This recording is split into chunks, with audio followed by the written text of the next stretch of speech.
picture this, right? You spent the last, I don't know, 9 months living on caffeine, anxiety, and, well, whatever food you could microwave in under 3 minutes. Oh, yeah, the classic early-stage startup diet. We've all been there. Exactly. I mean, you've poured your life savings, your weekends, and honestly, a good chunk of your sanity into building this product. Right, and the code is finally clean, the logo is beautiful. Yeah, the website is live. So you take a deep breath, your hand is maybe trembling just a little bit, and you hit publish. The big moment. The big moment. You lean back in your chair, and you're just waiting for the rush of incoming users. So you check the analytics dashboard, refresh. Let me guess. Nothing. Nothing. You check again, like 5 minutes later, refresh, still nothing. Yeah, that is brutal. It's the terrifying, deafening, zero customer void. Just absolute silence from the market. You're sitting there with a finished product, a burning capital runway, and literally no one is knocking on the door.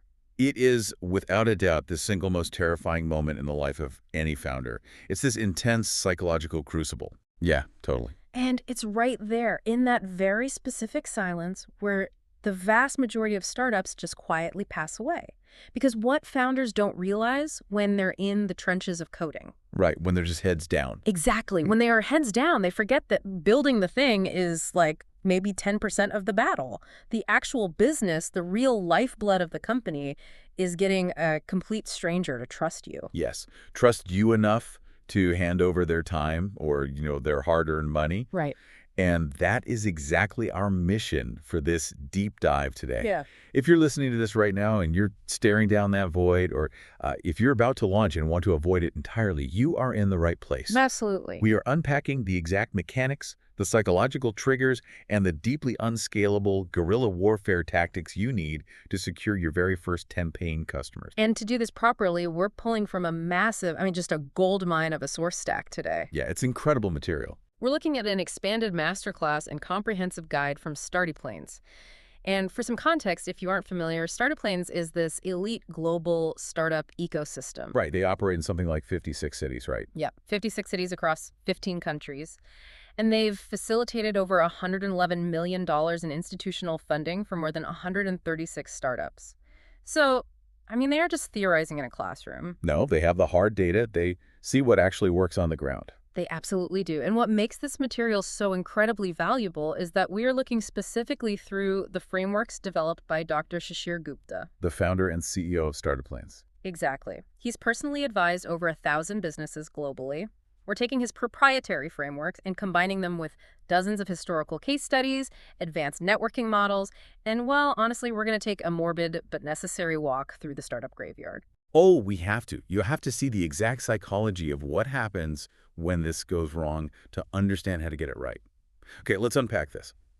Let's start with a trap that I see basically everyone fall into. Oh, the funnel illusion? Yes, the modern startup delusion, or the illusion of the funnel.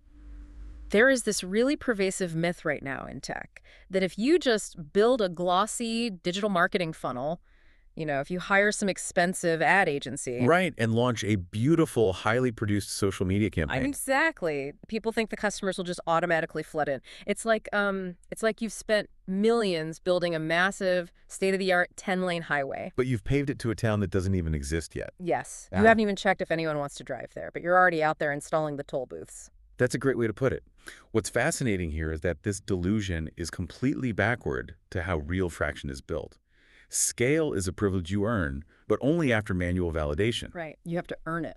The legendary investor Paul Graham has this famous piece of advice that functions as an absolute law of early-stage business. He says, do things that don't scale. Such a classic rule. Because you cannot automate a relationship you haven't yet proven can even exist. You have to do the manual, grueling, face-to-face work at the beginning. And Dr. Shishir Gupta from Startyplanes points this out perfectly. This is actually a core rule across their entire global ecosystem.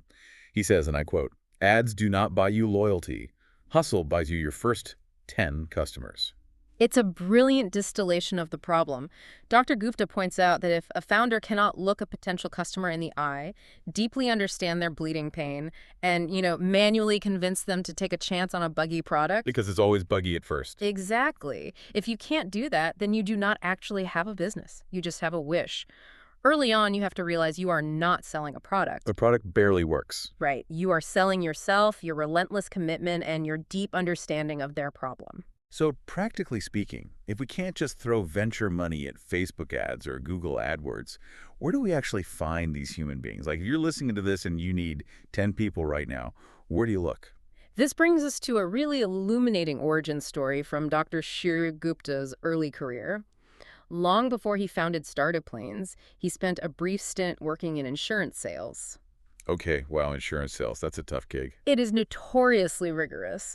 And he found himself sitting in one of these classic, fluorescent lit corporate training rooms on a rainy Monday morning. I can picture it perfectly. The drop ceiling, the cheap coffee. Exactly. And the veteran sales director at the front of the room didn't say a single word about SEO or digital funnels or conversion rates. Well, of course not. Instead, he taught them a psychological filtering technique that Dr. Gupta would later adapt into a foundational strategy for entrepreneurs. It's called the wedding guest list principle. I love this concept because it immediately grounds all the abstract marketing stuff into reality. Right. So the instructor walks up, grabs a marker, and writes 3 numbers on the whiteboard. 200, 150. Okay. And he tells the room, I want you to imagine you are organizing a grand, traditional wedding. Right now, on the pad in front of you, write down the names of 200 people you would invite. And instantly, you can imagine the sheer panic in that room. People are like, I don't know 200 people. I'm an introvert. Oh, the resistance is always immediate. But the instructor pushes them. He says, dig deeper. Your childhood friends, your college alumni, your former colleagues. Your dentist, the barista who knows your order, your mechanic. Yes, all of them. This is your entire warm market inventory. In business, your initial market is never the whole wide world of cold strangers on the internet. It is your immediate relational network. Because these are the human nodes who will actually open your emails, right? Yeah. Or pick up your phone calls without hanging up, simply because they recognize your name on the caller ID. Exactly. That's your outer orbit. But then, just as everyone finishes scrambling to get 200 names, the instructor drops the hammer. He says, the venue just called. They changed the fire code rules. You have to cut the list in half. You can only bring 100 people to the engagement ceremony. Oh, wow. That is a ruthless cut. Suddenly, you have to filter out all those polite social obligations. And that ruthless cut represents a critical business motion, which is finding your qualified target market. You cannot market to everyone. Right. If your product is for everyone, it's actually for no one. Exactly. That 100 list represents the subsegment of your network who actually experiences the specific pain point your startup is trying to solve. They have names, they have faces, and they have distinct problems. So you aren't pitching small businesses. You're pitching, like Dave, the guy who runs the bakery down the street who constantly complains about his inventory software. Precisely. And then comes the final brutal cut, the 50 list, the inner sanctum. The instructor says, your budget completely collapsed. You can only invite 50 people. The ride-or-die contacts, the people who would pick you up from the airport at 3 a.m. on a Tuesday without asking questions. Exactly. These 50 people are what the Startup Planes methodology calls your hot clients. This is the absolute holy grail of early-stage customer acquisition. Let's talk about why those 50 are so important, because this brings up my favorite metaphor for the cold start problem. I call it the empty restaurant effect. Oh, this is a great analogy. Right. So imagine you are walking down the street at 7 p.m. on a Friday night looking for dinner. You see a restaurant you've never heard of. The decor looks okay, but you look through the window and it is completely empty. Not a single diner. What do? You keep walking every time. You keep walking because the emptiness signals hidden risk. The food must be bad or the service must be terrible. Now, a new startup has that exact same empty restaurant smell. Dr. Gupta calls this the credibility vacuum. Strangers do not trust an unproven product, just like they don't trust an empty restaurant. But your Hot 50, that inner circle, will walk into that empty restaurant and order the food anyway. Because they know the chef. Exactly. They will buy or support your venture because they trust you as a person before they even believe in the product.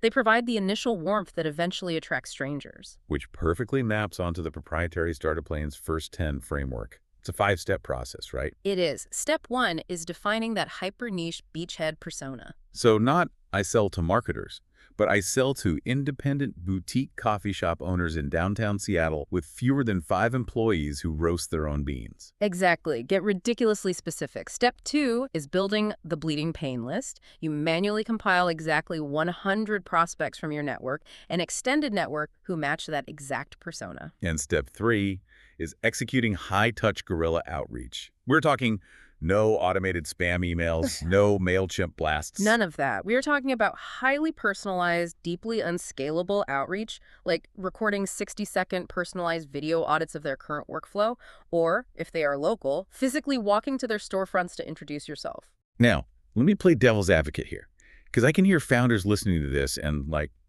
pulling their hair out. I know, it sounds exhausting. It does. If I am a solo founder and I am coding 14 hours a day to keep this product from crashing, taking the time to research a prospect, record a personalized video, edit it, and send it out to 100 people individually feels completely impossible. Sure. It feels like a massive waste of time when I could just buy a list and hit send all. How do you justify that manual labor? Because the send all button will yield a 0% conversion rate when you have no credibility. Ouch, but true. You justify the time because an unvalidated product has literally no value. When you send a customized video, you aren't just doing sales, you are doing real-time customer discovery. Ah, so you're learning about them while you pitch them. Exactly. When you manually research them, you start noticing patterns in their pain points that you'd completely miss in an automated blast. That makes total sense. It's not just outbound sales. It's a feedback loop. Which brings us to step 4, where I see so many tech founders stumble. The concierge onboarding. Yes. When someone actually says yes, you do not send them a self-serve link and a PDF manual. Never. You walk them through onboarding by hand. You act as their personal concierge. You are on a Zoom call with them, watching them click around. You are fixing bugs on the fly. You are extracting deep qualitative feedback. Because how can you design a self-serve onboarding flow if you don't even know where the user naturally gets confused? You can't. Which leads to step 5. Converting early believers into active advocates. You treat them like absolute royalty. Lifetime discounts, direct access to the engineering team, maybe even a direct WhatsApp line to you, the founder. Your first 10 customers aren't really customers. They are essentially your co-founders in product development. And to really drive this home, we need to look at how the giants did this. The unicorns. Yes. The companies that are now worth billions, the ones we assume just launched and went viral overnight, they followed this unscalable manual hustle to the exact letter. Here's where it gets really interesting. Let's get into the case studies because these mechanics are fascinating. Let's look at Tinder. A great example. Right. How on earth do you launch a dating app with 0 users? If you download a dating app and there's literally no one on it, you delete it in 3 seconds. It's the ultimate chicken and egg problem. So what did Whitney Wolfe Herd and the founding team do? They didn't run Facebook ads. No. They literally traveled to USC, to the sorority houses. They stood up in front of chapter meetings, gave live presentations about the app, and functionally forced the women to download the app on the spot. But here is the genius part of the mechanic. Yeah, go ahead. Once they secured a critical mass of women in the sorority house, they walked directly across campus to the fraternity houses. They showed the men the app, and what did the men see? They saw that the women they actually knew on campus were already on the platform. They physically seeded the local liquidity. It's a masterclass in manufacturing density. Or look at Canva. Melanie Perkins wanted to make graphic design accessible to everyone, challenging massive incumbents like Adobe. A huge undertaking. But before scaling globally, she was running a niche high school yearbook design business in Australia. She didn't buy digital ads for Canva. She physically walked into local high schools and university design clubs. Oh, wow. Like literally lugging her laptop around. Exactly. She set up projectors, brought snacks, and ran live in-person workshops teaching students how to make flyers and social media graphics. Those students became her earliest active users because she taught them the value of the tool manually. She built the habit in the room. And it's not just physical offline hustle. There's a whole world of digital guerrilla warfare, too. Look at Buffer. Ah, Joel Gascoigne. Yes. He built this Twitter scheduling tool in his bedroom. He didn't have an ad budget, so he just lived on Twitter. He searched for keywords of people actively complaining about social media management. Just replying to them one by one. Hours a day. Replying to hundreds of frustrated users with genuinely helpful advice, not just pitching. He'd build a rapport and then quietly drop a link to his tool. That is the definition of hustle. Or Zapier. This one blows my mind. Wade Foster and his co-founders scoured online forums, like the Evernote forums or Salesforce forums, where users were complaining that two specific apps wouldn't connect. Right, they were looking for friction. When they found a complaint, they didn't say, "We will build it eventually." They built a crude, manual integration prototype in a matter of days, emailed the specific person who complained, and literally handed them the bespoke solution. They were hunting bleeding necks one by one. And we see this insider circle play with GitHub, too. They didn't launch to the public. They invited a very small, curated circle of elite open-source programming friends in San Francisco. Because they knew if the elite developers used it, the junior developers would follow. It was a total status play. Exactly, or MailChimp. Ben Chestnut and Dan Kurzius were running a web design agency. MailChimp was originally just a side project to help some clients send newsletters. Right. They got their first customers by selling it directly to their existing web design clients. They manually set up the templates for them. They didn't need a cold market. They monetized their warm service clients. Even the platforms that seem like massive, fully automated ecosystems today started completely manual, like AngelList. Naval Ravikant wasn't running a complex algorithm initially. What was he doing? He was manually curating PDF lists of vetted startups and emailing them to a private list of investors he personally knew. That's incredible. Just a PDF attached to an email. Exactly. Product hunt. Ryan Hoover didn't write a single line of code to launch. He built a simple directory using a tool called Linky Directory and sent it out via MailChimp to 100 tech founder friends. Wow. Substack handpicked and personally recruited top-tier elite writers like Bill Bishop, offering to manually migrate their email lists for them. And Productive, an enterprise tool, they booked 100 coffee meetings with CIOs in Silicon Valley. They just offered free manual software waste audits in exchange for feedback on early wireframes. It's all just raw hustle. What all these examples show is a fundamental alignment with the core literature on early-stage traction. If you look at the MOM test by Rob Fitzpatrick, the cool advice is to never ask people if they would buy your product. Yes, because people lie, especially your friends and family. If you say, "Hey, I built this app, would you pay $10 for it?" They will say, "Oh yeah, definitely," just to protect your feelings. Exactly. The MOM test teaches you to ask about past behavior. You don't ask, "Would you buy this?" You ask, "How did you try to solve this exact problem last week? How much money did you spend trying to fix it?" And if they say they haven't tried to fix it, it's not a real problem. Bingo. Furthermore, in Peter Thiel's 0 to 1, he argues you must dominate a market so incredibly small that you can reach them in a single afternoon. Which is exactly what Tinder did at the sorority. Exactly. And Harvard Business Review has published extensively on this, explicitly stating that founders must act as their own head of sales. You automate absolutely nothing until you have manually closed 10 customers and internalized every single objection they threw at you. Okay, this makes total sense if I'm building a consumer app like Tinder or, a simple $15 a month SaaS tool. But let me throw a logical obstacle at you. Bring it on. What if you're listening to this and you're building B2B enterprise software or a traditional global SME? You can't just walk into a Fortune 500 CEO's office with a projector and some snacks like Canva did. No, security would escort you out. Exactly. You can't ambush them at a fraternity house. So how does this manual hustle apply when the stakes, the sales cycles, and the systems are so much bigger? That is the exact friction point most B2B founders hit.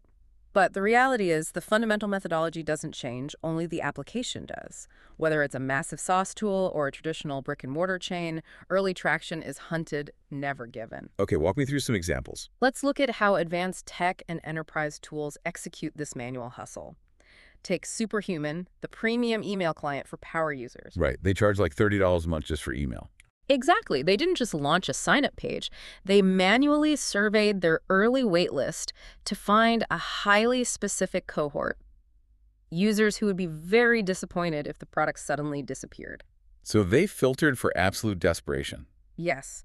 They ignored everyone else and optimized their entire roadmap around that core group manually, onboarding each user over a mandatory 30-minute video call. Mandatory video onboarding for an email app? That is wild. And what about Slack? We think of Slack as this viral behemoth today. Right, but Slack was famously an internal communication tool. It was a dogfooding pivot from a completely failed online multiplayer game called Glitch. Oh, Glitch. They built the chat tool just so the dev team could talk to each other.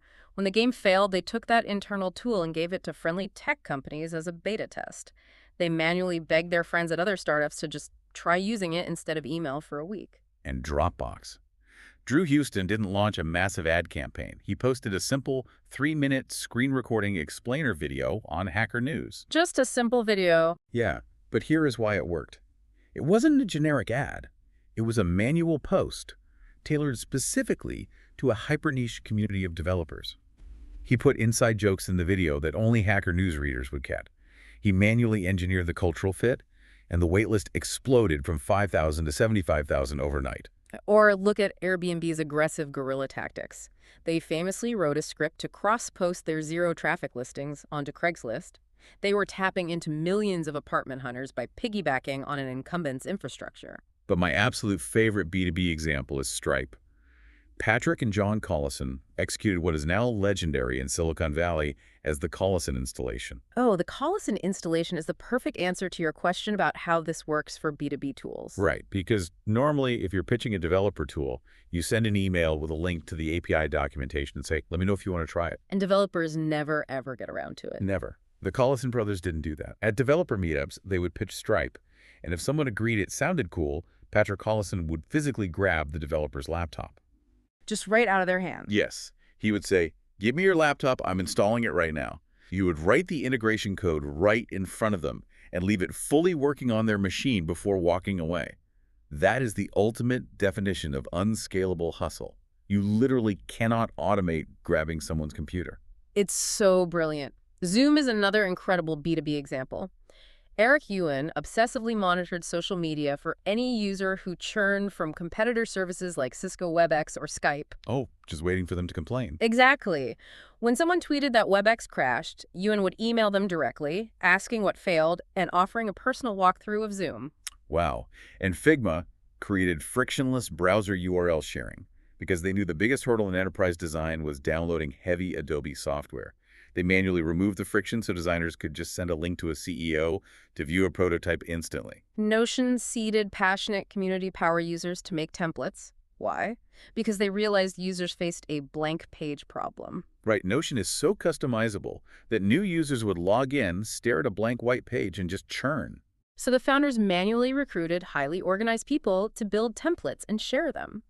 Loom built clean watermarks into their free videos, effectively turning every user transmission into a viral badge for the company. And Calendly created product-led share loops where every booking link you send is inherently a demonstration of the product's magic to a new prospect. And if we pivot away from software entirely and look at global and traditional SMEs, the stories are just as grounded in intense manual effort. Right, it's not just code.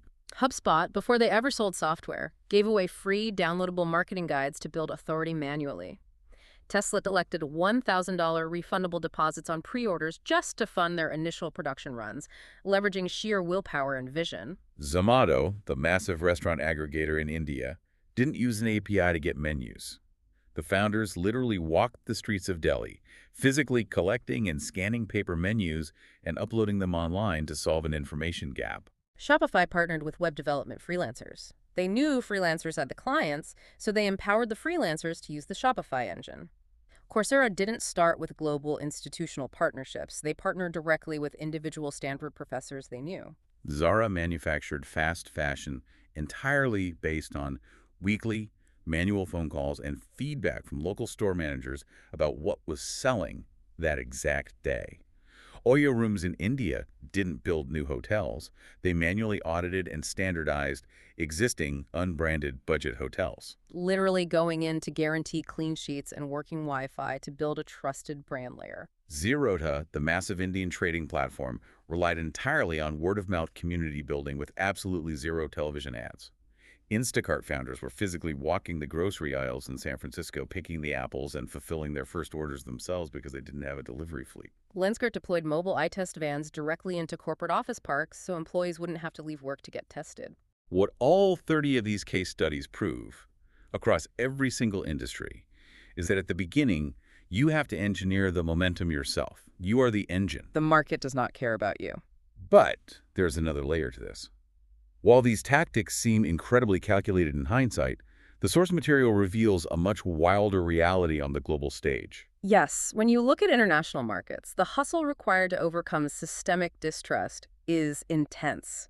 Take Nubank in Brazil. Okay, tell me about Nubank. David Velez couldn't get people to trust a new digital bank because the legacy banking system was notoriously bureaucratic, and the population was highly skeptical. He couldn't just run ads, so he pitched tech professionals in local coffee shops. Just going table to table. Pretty much. He listened to their grievances about exorbitant fees. He handed them physical, beautifully designed invitation cards and followed up with personalized handwritten notes. He manually manufactured trust in a low-trust environment. Grab in Malaysia is another wild one. Anthony Tan and the founders were literally chasing traditional taxi drivers in the rain at taxi ranks. In the rain? Yes. They were handing them preloaded smartphones because the drivers didn't own smartphones, and teaching them how the app worked on the street corner while getting soaked.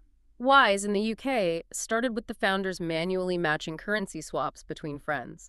They would check Reuters for the live exchange rate and then literally tell friend A to wire money to friend B's personal bank account. Wait, there was no back-end software? There was no back-end banking software. It was entirely manual. Rappy in Colombia, the founders kept their personal phone numbers public and were delivering ice cream on bicycles themselves at 2 a.m. just to fulfill a promise. Farfetch's founder, Jose Neves, drove a rental car through the hidden, winding alleys of Europe. He was walking into independent, snobby luxury boutiques unannounced, trying to convince store owners who barely used email to list their high-end inventory on his digital platform. Bolt in Estonia started with a 19-year-old kid knocking on the windows of taxis at bus stations with printed flyers. Mercado Libre's founders were visiting university dorms and flea markets in Argentina to manually oversee transactions and ensure people didn't get scammed because e-commerce trust was zero. Klarna pitched local student unions in Sweden and promised to absorb 100% of the credit fraud, risk themselves just to get a few small online stores to try their checkout button. It is sheer brute force. But as we look at all this calculated effort, we have to talk about the other side of the coin. The luck factor. Exactly. We have to discuss the dark matter of entrepreneurship. Pure, unadulterated luck. Because we love to tell these stories in hindsight like they were master plans executed by geniuses.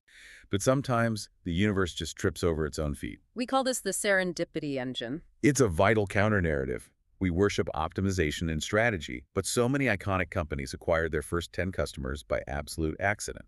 Let's talk about PayPal. Okay, this is a great one. We think of Elon Musk, Peter Thiel, and this grand vision for global digital payments. But they did not set out to build a payment system for online marketplaces. No, they built a cryptographic payment system for Palm Pilots. Remember Palm Pilots? It was a commercial disaster. No one used it. But as a side feature, they had a web-based email transfer tool just for the beta testers. A few enterprising power sellers on eBay stumbled upon this email tool. Right, because eBay didn't have a built-in payment gateway at the time. Exactly. And mailing physical checks took weeks. So these sellers started demanding buyers use this random PayPal email tool to settle auctions. PayPal didn't acquire eBay sellers. eBay sellers accidentally hijacked PayPal's tech. The founders had to pivot the entire company overnight to keep up with the accidental demand. Craigslist is another perfect example of this serendipity. Craig Newmark was just a lonely software engineer in San Francisco who wanted to make some friends and know what was going on in the city. Just looking for community. Yeah. He sent an informal text email to 10 buddies about local art shows and tech meetups. They forwarded it to their friends, it grew, and suddenly people were replying, asking him to list bicycles for sale and apartments for rent. He didn't have a monetization plan, he didn't have a business model, he just had a mailing list that accidentally became a global utility. Flickr is one of my favorites. Flickr was a photo tool built inside a dying, massively multiplayer online role-playing game called Game Neverending. A terrible name for a game, by the way. Terrible. Yeah. And the game was failing, it was too complex, nobody cared. But the developers noticed that players were logging in and ignoring the quests. They just wanted to use the game's internal chat tool to upload and tag funny photos. So the founders looked at the analytics, scrapped the entire video game, and kept the photo tool. U2 is arguably the funniest example of this. It started as a video-first dating platform called TuneIn Hookup. I can't even imagine that. It was a complete ghost town. They even posted Craigslist ads offering women $20 to upload dating profiles. And absolutely nobody did it. But they realized their back-end server architecture handled video file uploading really, really well. So they just threw up their hands and opened it up to any random videos? Yes. And people started uploading low-quality clips of their pets and vacations. The rest is history. Twitter began as an internal SMS toy called Twitty Tree at a podcasting startup called Odeo. They built it to kill time because Apple had just announced native podcasting in iTunes, which effectively destroyed Odeo's entire business model overnight. Talk about a pivot. And Instagram was a wildly cluttered Foursquare clone check-in app called Bourbon. Nobody used the check-in features, it was too complicated. But they loved this one throwaway photo filter feature Kevin Systrom had hastily bolted on. They gutted the entire app over a single weekend and left only the photos. And this serendipity goes way back in history, too. Look at champagne. Yeah. French winemakers in the 17th century absolutely hated the bubbles. Right, it was considered a defect. It was a catastrophic agricultural accident caused by climate change. Early winters froze the fermentation process, and in the spring, it restarted in the bottle, causing the bottles to literally explode in the cellars. They called it the devil's wine. But the British loved it. Yes, some British aristocrats accidentally got hold of a few surviving bottles, loved the effervescence, and created a massive export market that forced the French to standardize the mistake. Post-it notes were the result of a 3M chemist failing to invent an ultra-strong aerospace glue. He accidentally made a super weak glue instead. It sat useless for years until a guy in a church choir used it to keep his bookmarks from falling out of his hymnal without tearing the pages. Vulcanized rubber. Charles Goodyear accidentally spilled a mixture of rubber and sulfur on a hot stove. The chocolate chip cookie. Ruth Wakefield at the Toll House Inn ran out of baker's chocolate, hacked up a Nestle bar with an ice pick, hoping it would melt evenly into the dough, and the chunks kept their shape.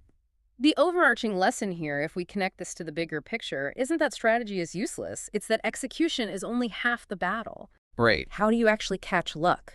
You have to be hustling in the arena. You have to be building, iterating, talking to people, and putting things into the world. You have to be in motion so that when serendipity does strike, when the happy accident occurs or the market hijacks your product, you're actually there to catch it and pivot toward the traction.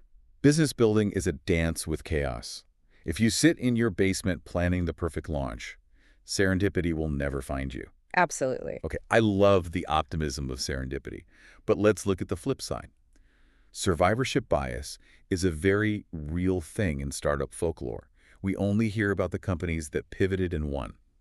What happens when the market completely violently rejects the hustle? It gets ugly. What does the startup graveyard look like? It's like throwing this incredibly elaborate, highly expensive dinner party. You hired a string quartet, you bought imported truffles, but you printed the wrong address on the invitations, the food is completely raw, and absolutely nobody shows up. The source material from Startup Planes actually analyzes 20 rapid-fire failures of startups that died in the cold start void. And the reasons are incredibly instructive because they reveal the exact mechanisms of failure. Right, they dissect the autopsy. We already mentioned the original iterations of YouTube, Flickr, Twitter, and Instagram. TuneIn, Hookup, Game Never Ending, Odeo, Bourboning. If they hadn't humbled themselves and pivoted, they would be in this graveyard. But let's dive deeply into a few specific companies that refused to pivot and died. Let's talk about ARIA. This one fascinates me. ARIA built tabletop digital ordering touchscreens for high-end dining restaurants. Right, like an iPad built into the table. Yes. Think of a beautifully designed iPad built right into the mahogany table. From a tech standpoint, it was flawless. It sped up ordering, reduced waitstaff errors, and integrated perfectly with the kitchen display system. But the startup completely flatlined. Why? Because they fundamentally misunderstood the psychology of the buyer. The buyer was a high-end restaurant owner. What is a high-end restaurant owner actually selling? The experience, right?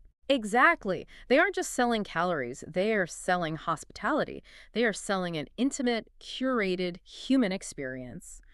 When AREA pitched these screens, the restaurant owners fiercely rejected them because they felt the screens alienated diners. A glowing screen on the table destroys the romantic ambiance. Oh, totally. The tech solved an operational problem efficiency, but it introduced an existential problem for the buyer's brand.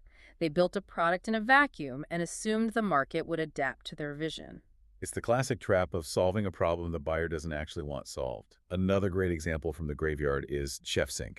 They tried to build a B2B marketplace for local restaurants to trade surplus food. Which sounds great on paper. The logic makes total sense on a spreadsheet. Restaurant A has too many tomatoes, Restaurant B has too many onions. Let's build an app where they can trade and reduce food waste.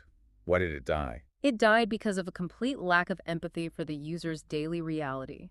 Independent chefs work 14-hour days in high-stress, physically exhausting environments. Yeah, they are completely wiped out. The last thing a head chef wants to do at 11 p.m. after a brutal dinner service is log into an app and coordinate logistics to trade 3 boxes of tomatoes with a direct competitor down the street. The friction of the solution was higher than the pain of the problem. Throwing the tomatoes in the trash was just easier. What about Snap Traveler? They built high-end VR previews for luxury hotels. You could put on a headset and walk through a resort in Bali before booking it. The hotels thought it was a cool idea, but the startup failed to get any traction. Timing and hardware dependency. They relied on consumer VR hardware penetration, which at the time was near zero. Right, nobody had Oculus headsets yet. Travel agencies saw no ROI in paying for the software because none of their clients own the headsets to view the content. You cannot build a software company that relies on a hardware revolution that hasn't happened yet. And then there's Barterbox. They tried to build a B2B corporate barter exchange for surplus services. If I'm an accountant, I trade tax services for office cleaning. Sounds great in theory. But in reality, businesses need liquid cash to pay their employees and their taxes. You can't pay the IRS with office cleaning services.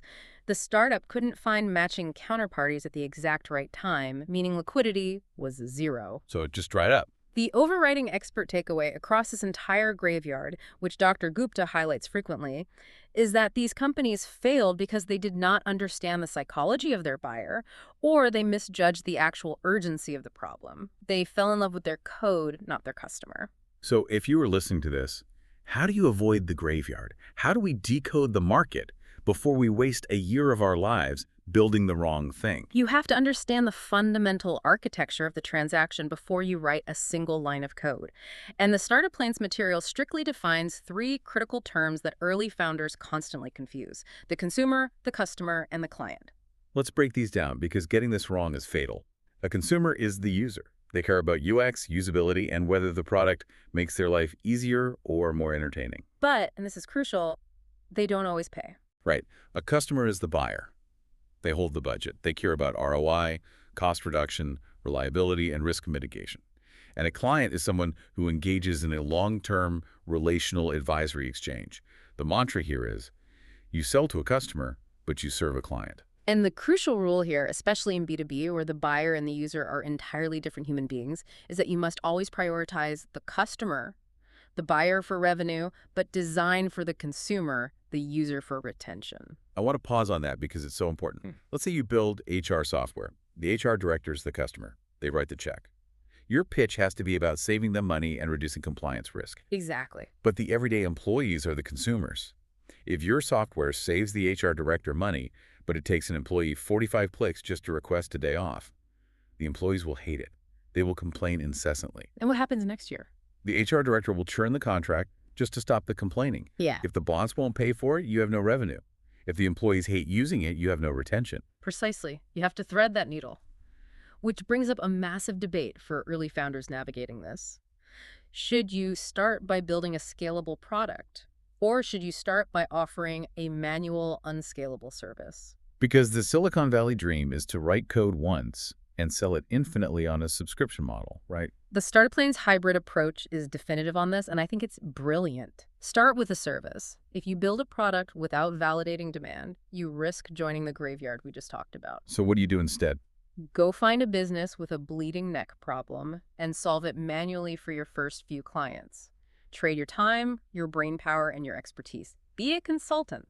As you deliver that service week after week, you will organically identify the repetitive bottlenecks. You'll realize, wow, I spend 4 hours every Tuesday generating this specific report. Yes. Then, and only then, you build internal software to automate your own workflow. Finally, once the software works for you, you transition those manual clients into your software beta testers.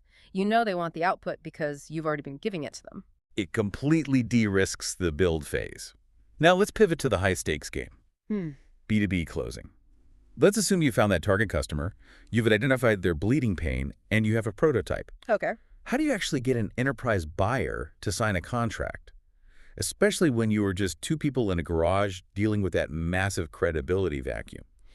The B2B closing playbook relies on 3 psychological triggers for enterprise buyers. Number 1, remove risk entirely.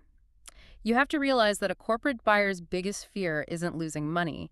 It's getting fired for picking a bad vendor. Oh, 100%. Nobody ever got fired for buying IBM. Exactly. So you have to offer a pilot to paid guarantee. You look them in the eye and say, use this for 30 days alongside your current system. If it doesn't save your team 10 hours a week, you pay absolutely nothing, and we will even help you migrate your data back. You take 100% of the risk onto your own shoulders. That makes it a no-brainer for them. Number 2, sell aspirin, not vitamins. Founders love to pitch their grandiose 5-year product roadmaps. In 3 years, we will have AI integration. The enterprise buyer does not care. They have a migraine today. You need to cure the immediate throbbing pain they're experiencing this quarter. Ignore the vision, sell the immediate relief. Number 3, co-create the product. This is a powerful psychological hack. How does that work? Tell the buyer, if you sign as an early partner, you will dictate our engineering sprint priorities for the next quarter. We will build features specifically for your workflow.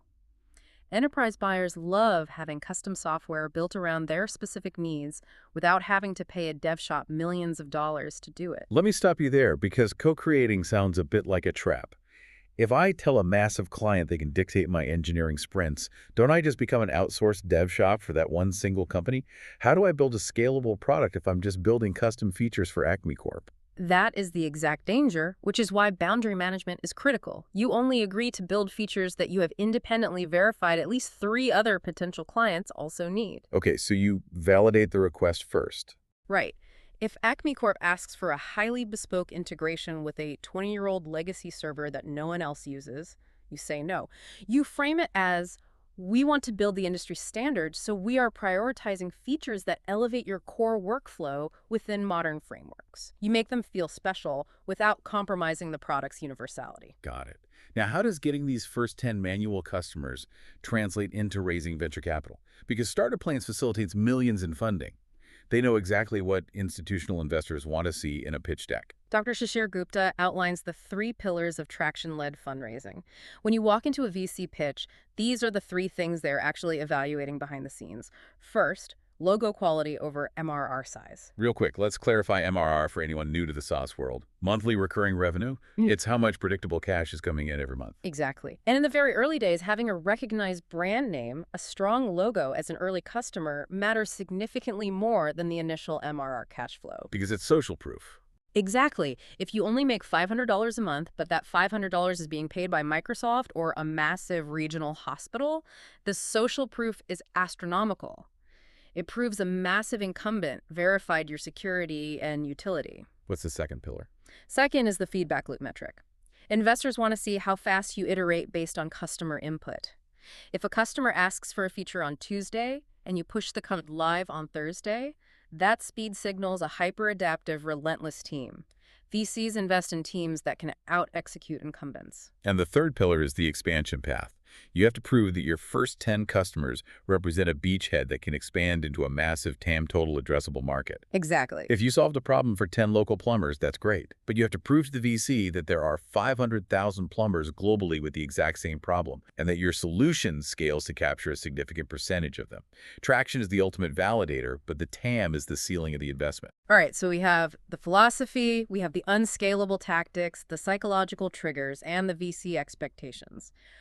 But practically speaking, how does a founder organize this chaos without losing their mind? Right. If you're listening and you have a list of 200 people, how do you structure your outreach so you don't just alienate your entire network? The source material provides a master playbook of 9 highly structured networking frameworks used in high-ticket sales. And I want to group these into themes because otherwise it's just a wall of tactics. Let's start with what I'll call networking for warm leads. The first framework here is the BNI contact sphere and gains profile. BNI is huge for this. Yeah, BNI stands for Business Network International, and the core concept is mapping out non-competing businesses that serve your exact same customer. For example, if you sell software to home renovators, your contact sphere includes the local real estate agent, the mortgage broker, and the home inspector. You share the exact same client, but you don't compete.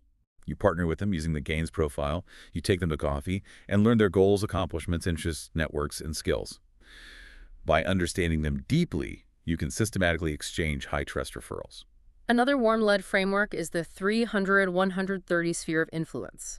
You systematically move people from a broad, passive database of 300 casual contacts, filter it down to 100 warm relationships that you nurture regularly with value. And then finally, isolate the 30 VIP advocates, right? Yes, these 30 are the people who actively generate repeat business and referrals for you. You protect that group of 30 fiercely, which ties directly into Dunbar's number. The anthropological limit? Right. Humans have a cognitive limit of about 150 stable relationships. You cannot maintain deep trust with 5,000 people. You must respect this limit, but within that 150, you focus strictly on your your core advisors, co-founders, or mentors. These are the people who keep you sane, strategic, and accountable when the startup is burning down around you.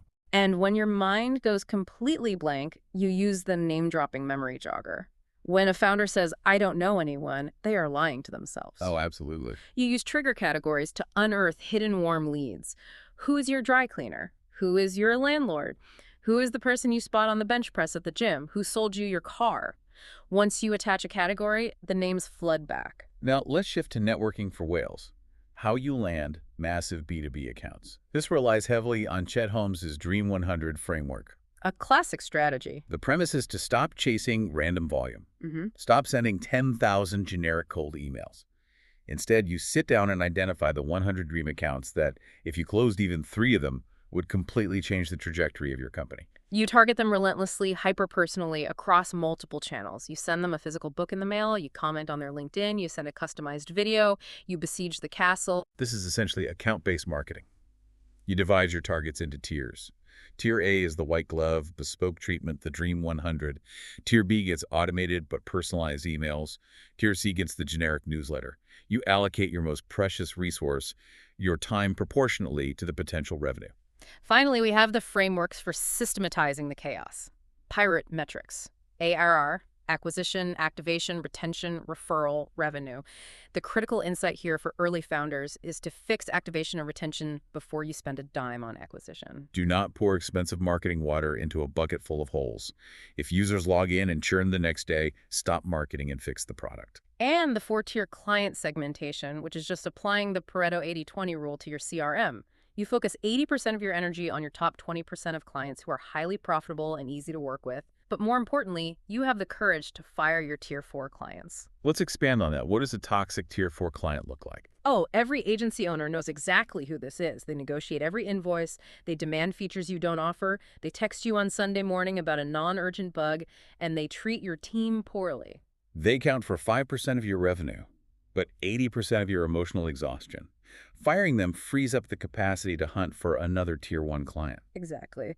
And the final framework is the Y Combinator design partner strategy. This is where you isolate 5 to 10 of your absolute bleeding patients, and you co-create the solution entirely around their feedback before writing scalable code. Dr. Gupta actually synthesizes all of these disparate frameworks into the definitive 6-step startup planes execution model, right? Yes, it's the master synthesis. You start with the wedding list to find warm bodies. You move to B&I power partners to build a referral mode. You isolate design partners to build the right thing. You execute manual, unscalable hustle to win their business. You concierge onboard them to convert them to paid champions. And finally, you expand in concentric circles outward into the cold market.